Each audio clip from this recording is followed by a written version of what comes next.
Assalamualaikum warahmatullahi wabarakatuh. Semangat tani, semangat yang tetap membara dan luar biasa ya. Alhamdulillah di kesempatan yang adem banget ya di sini. Ya untuk para ubi jalar yang saya tanam, terima kasih kamu sudah lemu katanya. Ya lemu banget ya, alhamdulillah. Nah hari ini Bang Eri mau melihat tanamannya yang sudah berusia 2 bulan lebihnya 8 hari, yaitu 68 hari ya pasca tanam untuk ubi jalar yang ada di lahan kita ya. Salah satunya ini adalah varietas andalan yaitu gemoy ya. Gemoynya kayak memang moga-moga isinya ya gemoy beneran ya.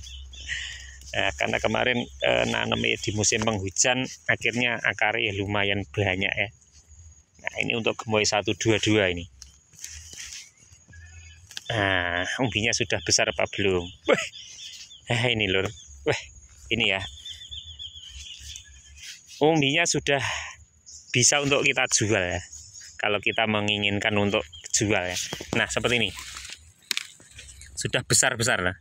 Ini adalah untuk gemoy 122 ya. Di usia 2 bulan lebih sedikit ya. Wah, mantap banget. Nah, ini adalah warnanya bagian dalam oranye ya. Kayak gini, ini 1, 2, 3, ini satu sisi sini ya, kita bongkarnya sedikit saja. Nah ini dengan ciri khas batangnya mirip gemoy 01 ya, warnanya sama. Nah, tidak ada akar ya, jarang terdapat akar untuk gemoy 122 yang gini. Nah seperti ini, mantap. Umbinya wis kayak gini ya. Iki kalau pengen dijual sekarang diambil ya sudah ukuran masuk ya, karena ini sudah besar, hampir sebesar lengan saya dan panjang ini. Nah, dengan batang daun cuma kayak gini ya, sak tekem lah jadi wong gini. Mantap banget ya, contohnya kayak gini, ini sama. Nah, ini sambil saya nyari yang namanya uler ya, ulernya kayak ada yang gede nih. Biasanya munculnya sore ya, pas saya sedang berada di lahan, nek ketemu ya tak gencet. Nah ini tadi ya, ini adalah gemoy 122 yang hari ini pengecekan saya lakukan kok koyoknya wis meh kena dijual ya. Biasanya memang untuk jenis ini gemoy 122 kalau musim penghujan ini 3 bulan saya panen. Tapi kalau musim kemarau biasanya 2,5 bulan itu sudah mulai kita panen ya, dengan usia yang masih sekitar 2,5 bulan sudah panen itu kadang yo antara percaya dan tidak ya. Tapi alhamdulillah yang sudah menanam percaya ya. Nah seperti ini tadi ya, besar ya. Nah ini sudah ada lagi. Wah ini besar nih ya. Tadi ya salah satu gemoy 122 yang kita kembangkan di lahan untuk kita kembangkan dicocok semua lahan ya. Contohnya kayak tadi ya, gemoy 122 ya. Oke, tak timbun dulu ya, karena masih sekitar 15 hari lagi mulai kita panen ya. Nah, semoga hasilnya nanti bagus ya, gemoy 122. Ya kalau sekilas dengan gemoy 01 sama ya, persis daun batang, cuman perbedaannya pada bagian dalam itu ada perbedaan warna kulit, yang satu putih sama agak kekuningan, yang satu adalah warna seperti itu tadi ya. Nah ini jenis ini juga tidak terpengaruh banget dengan adanya rumput ya, rumput yang liar itu tidak terlalu mengganggu ya. Nah contohnya ini, wah ini ya, mantap, panjang-panjang ya. Nah seperti ini. Nah ini sudah lumayan besar, layak untuk kita kembangkan, kita jual di akhir bulan ini nanti ya. Nah, jarang terdapat akar. Berarti salah satu keunggulan gemoy 122. Nah, gemoy 122 memang unik ya. Uniknya yo di antara gemoy-gemoy yang lain ini bisa orang itu ketipu dengan batang dan daun kalau kita jajarkan dengan gemoy 1. Wah, kayaknya sama, ternyata umbinya lain ya warnanya.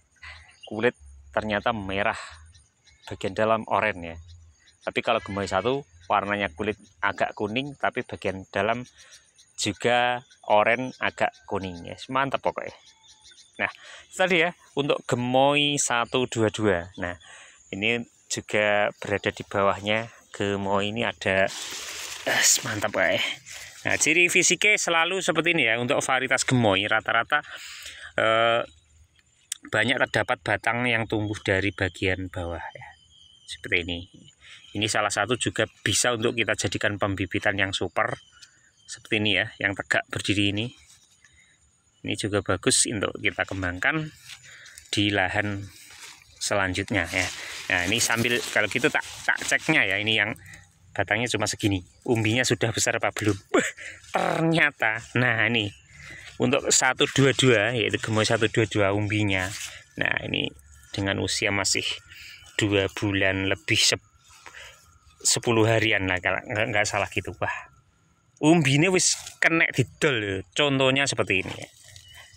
Ini alhamdulillah banget. Walaupun musim penghujan ya sudah seperti ini ya, usia muda tapi ubi jalar jenis gemoy itu umbinya tetap cepat ya. Beda dengan umbi-umbi pada umumnya yang belum hasil persilangan ya.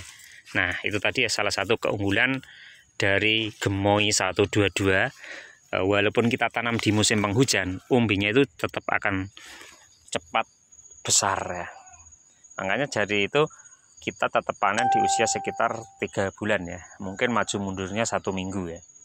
Walaupun masih 2 bulan setengah nih, nanti kalau kita sudah menginginkan panen ya juga bisa ya. Tapi Anda harus mengambil aja yang besar, karena kalau musim penghujan di usia seperti itu, dalam satu batang biasanya baru yang besar itu ada sekitar 3-4 umbi. Yang lain masih ukuran sedang, belum, kalau kita panen ya kurang besar sedikit, tapi ya harus nunggu waktu lagi ya. Mending kita ambil yang sudah layak jual seperti itu tadi ya, di usia dia setengah bulan. Yes. Rapopo, lek cara wong Jawa ngarani diculik ya. Culik bukan penculik kayak orang ya. Tapi nyulik itu ngerah sing gede. Nah, itu nyulik ya. Kalau orang masak ya ngambil sedikit sebutuhnya saja saat memasak seperti itu. Nah, sama seperti halnya kalau ubi jalar nyulik ya ras sing gede. Nah, apakah berpengaruh untuk yang lain ya? Yang jelas punya pengaruh ya. Kalau ubi jalar di usia muda sudah kita ambil umbinya yang besar, yang jelas pengaruhnya yang pertama, kita sudah panen di waktu belum panen. Yang pertama. Yang kedua, umbi yang lain yang masih kategori ukuran sedang atau agak kecil itu akan segera cepat membesar, karena nutrisi yang diberikan oleh batang daun itu akan fokus pada umbi yang masih kategorinya agak kecil itu tadi, karena biasanya terserap yang sudah besar. Karena yang besar sudah kita ambil, otomatis nutrisi pembentuk umbi itu akan berkembang dengan cepat menuju ubi jalar itu yang isinya atau umbinya itu masih ukuran sedang atau kecil ya, seperti itu. Mas, makanya mantep banget intinya. Ya, ini sambil jalan ya, lihat-lihat tanamannya. Nah, ini salah satu penyakit yang sering datang yaitu penyakit keriting ya. Penyakit keriting memang sudah di mana-mana terdapat pada tanaman ubi ya, seperti ini. Nah, apakah punya pengaruh ya? Yang jelas punya pengaruh banget ya untuk ubi jalar yang terserang penyakit keriting seperti ini. Tapi untuk penyakit keriting kalau menyerang di usia di atas 1,5 bulan ke atas, kalau kita di awal penyerangan itu sudah mempunyai tingkat rimbun, itu nggak begitu pengaruh ya, kita biarkan saja, nggak masalah ya. Seperti ini contohnya yang ada di depan saya, ini menyerangnya sekitar usia 1,5 bulan kemarin. Nah, ini mencoba kita biarkan contohnya. Nah, kita cek aja umbinya ya, sama-sama usianya sama-sama 2 bulan. Ini adalah varietas yang lain ya, yang kita kembangkan juga, apakah berumbi walaupun kena keriting, kita cek aja. Nah, seperti ini contohnya. Nah, ini ya sudah ada yang berumbi ya, walaupun kena penyakit keriting ya. Walaupun ini tergolong penyakit yang cukup parah ya. Nah, pengaruhnya akan jelas ya, kita lihat pada umbinya ya, seperti ini ya. Apakah pengaruh? Ya itu tadi ya, berpengaruh ya, walaupun tidak terlalu berbahaya. Maksudnya yo nek kita cabut ya itu lebih bagus, kalau kita biarkan yang jelas hasilnya itu tidak maksimal ya. Yang jelas kalau kita biarkan seperti ini akan menular ke sebelahnya. Tapi untuk jenis yang sama ya. Tetapi untuk jenis yang tidak sama itu tidak akan tertular ya. Apalagi kalau jenis yang sebelahnya itu adalah salah satu jenis yang tahan terhadap penyakit keriting ya. Ya, ini gandeng ya, padahal merambat dengan sebelahnya. Ini adalah varietas Raja Madu ya. Itu tidak terkena ya kalau berada di sampingnya, walaupun yang satunya itu kena penyakit keriting. Nah, ini juga aman ya, sebelahnya aman, yang sini juga aman, sampingnya aman. Tapi kenapa kok satu batang ini terserang penyakit keriting ya? Ya logikanya kalau sama-sama penyakit kan mestinya menular ya. Itu tadi salah satu keunggulan. Ini contohnya adalah Raja Madu, ini lebih tahan terhadap penyakit keriting ya. Jadi walaupun keriting kalau di sampingnya itu tahan keriting ya, walaupun gandeng tidak akan ketularan. Tapi kalau yang sebelahnya itu tidak tahan, ya otomatis kena juga ya, seperti hanya penyakit manusia. Contohnya saja seperti itu. Aman ya, kita tinggal menyikapi saja bagaimana kalau mengatasi keriting itu. Bisa kita buang atau kita biarkan, itu bisa kita lakukan. Oke, terima kasih, tetap simak aja hari ini, tetap Bang Heri menemani kawan-kawan petani Indonesia. Ceritanya hari ini ya cuman ngecek, ada pembagian ilmu sedikit sekali ya. Yuk serapopo, semangat yang penting ya. Ya, hari-hari tetap ubi jalar yang kita geluti. Terima kasih, salam tani Indonesia. Semoga para petani ubi tetap semangat. Dengan harga naik turun itu sudah wajar, tapi tetap semangat memberikan yang terbaik untuk semuanya. Salam tani Indonesia. Assalamualaikum warahmatullahi wabarakatuh.